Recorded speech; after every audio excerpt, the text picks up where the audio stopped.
Hi, welcome to today's chess session.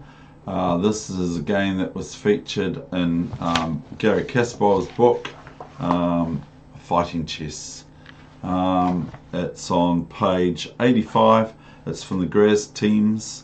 Garry is white here in this case. It's Queen's Indian defense, which is quite a good defense for black, unless you're playing Garry Kasparov.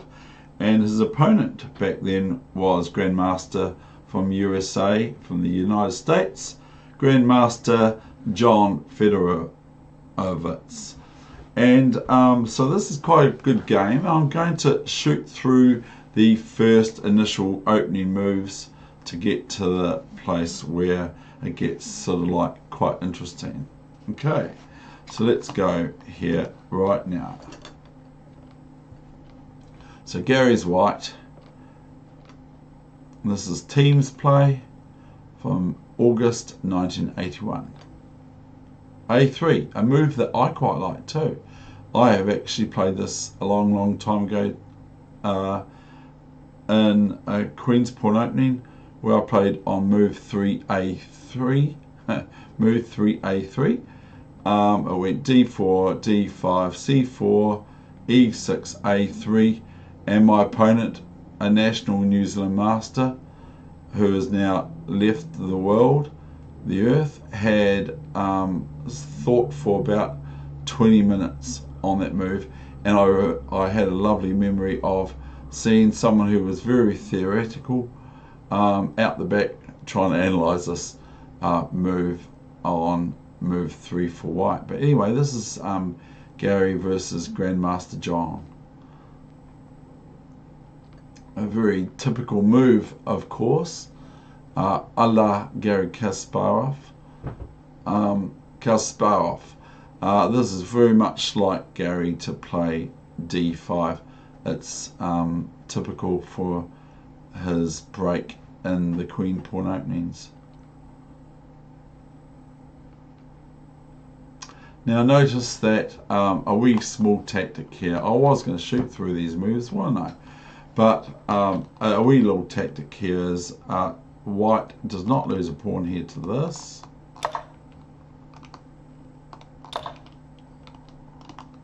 As we can all see, after knight takes pawn here, then white has a very nasty check on queen to e4 check. So I'm sure that if I ask the engine to look at this, it will probably play. I don't want to ask the engine. We would play this move, I believe, now, because this is going to lose the knight at least, because white could be met with queen e7 here, and black sort of like realizing I've lost a piece against the great Garry Kasparov. And so, of course, here loses a rook, even though it takes a wee bit of digging to get the queen out of there. It might not actually be too bad, actually, but I'm not going to go on about it. So here, after queen a8, I believe that even though black can play knight e to c6, looks like it could trap the queen. It might do. I'm not going to go on to detail. I could ask Fritz what they reckon.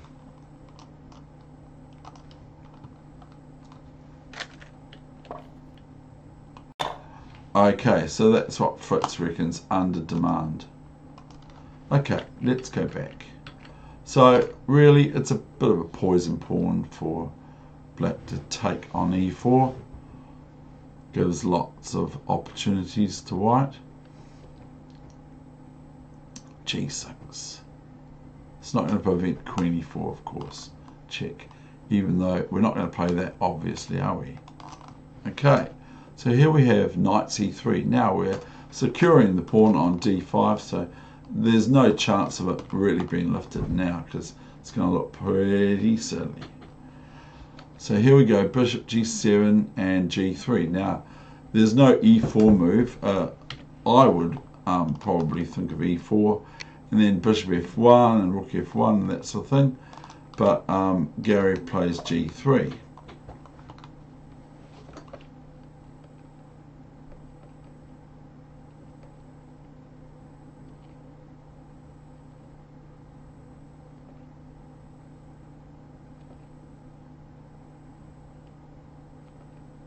So Garry is 18 at this stage, and Grandmaster John Fedorowicz is how old was he now? He was at this point, well, he's 61. He's 61 on September this year, from the Bronx primarily. His nickname is the Fed. That's what he's known as and liked as in chess circles. He's called the Fed.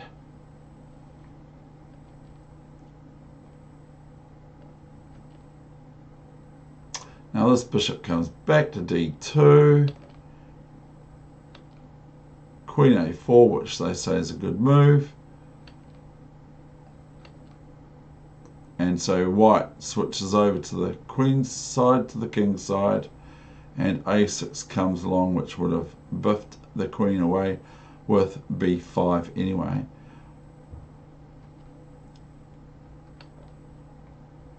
And white, in my way of looking at it, does not want black to be able to play this, because then they may be able to lift the pawn on d5 here after the knight moves away, pending where it moves to, if it's trying to attack this b4 pawn of black's. So anyway, b4, if c4, then black's going to have, in my opinion, a little bit of a difficulty with their white squared bishop, which will be hampered by white's pawns, primarily on d5 at least. So here comes queen c7 to d8 and bishop g5 and f6 and bishop d2 and f5 and bishop g5, and now Garry gives bishop f6 as being black's best move here, but black plays queen b6, e4,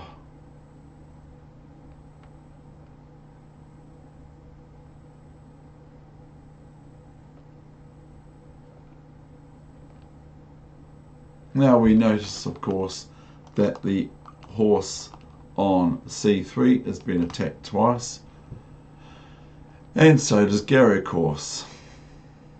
So Garry now plays bishop e3, and Grandmaster John from the Bronx, the Fed, plays queen d8. And here Garry repeats the move of bishop g5, and here Garry says best is bishop f6, but black plays here queen b6, probably inciting the opportunity to Garry to accept a draw here, but Garry doesn't. So what does Garry play here? That sort of takes into consideration that black was going down in time quite radically. So what would you play here for white, given that this knight is available, sort of thing? So white played, good on you if you found this one, ef5. This promoted the idea of rook e1, bishop c3. Now, what would you do now?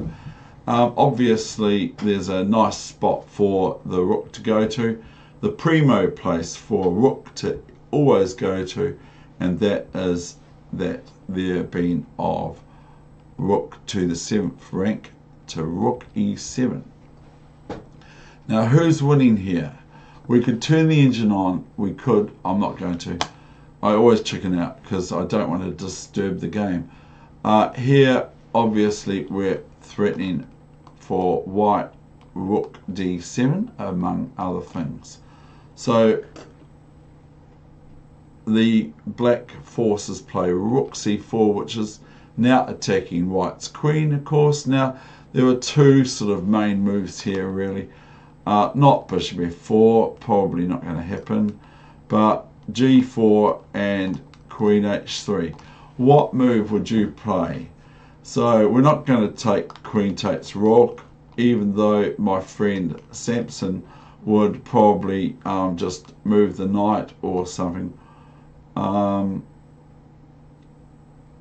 He would probably just take the rook and then the knight, but that's not what we're looking at. There's two moves here. What was your first move for white here? Was it g4 or was it queen h3? So what did you think of first? And then we'll get on with the session. And you can have another wee look at this wee book here, Fighting Chess. There it is there. This is the page I'm up to.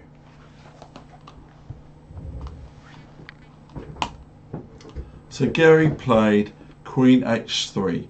I thought, well, maybe g4, but Garry played queen h3.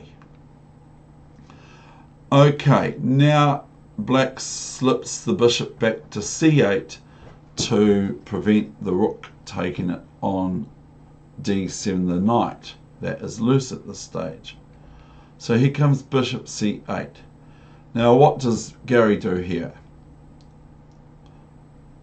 Given that he's wanting to always utilize all of his pieces and a lot of his pawns, he plays, yes, good on you, he lifts this pawn on g6 with fg6, and now the obvious move for black, we could flip the board.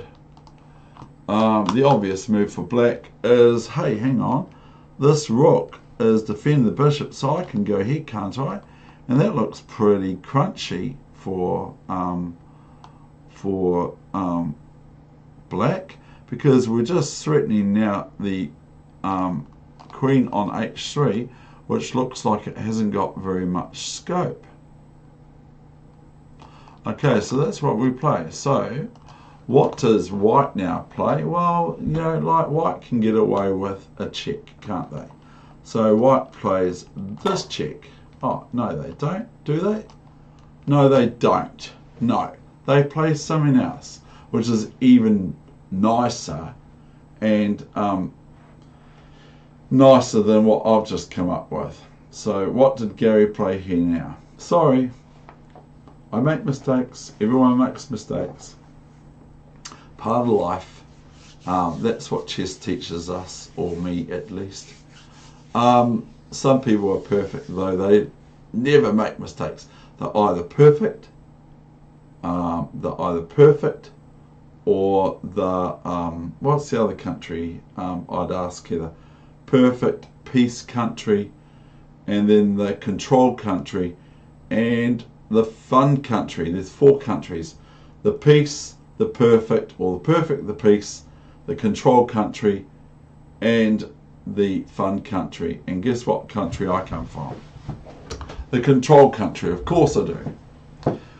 And anyway, here we go. Let's get on to it. So Garry now plays a very nice move, but not hard to see unless you're me.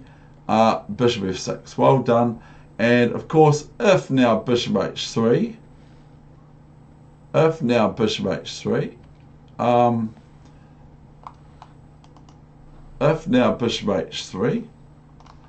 then we have just pawn takes pawn, check, or gh7 check, and king can only go to f8, and then we have rook or queen h8 checkmate. Okay, so we'll first look at this move here, and then we'll see if there's anything here for black. This is probably no good in my opinion because of queen takes knight. So that's one variation.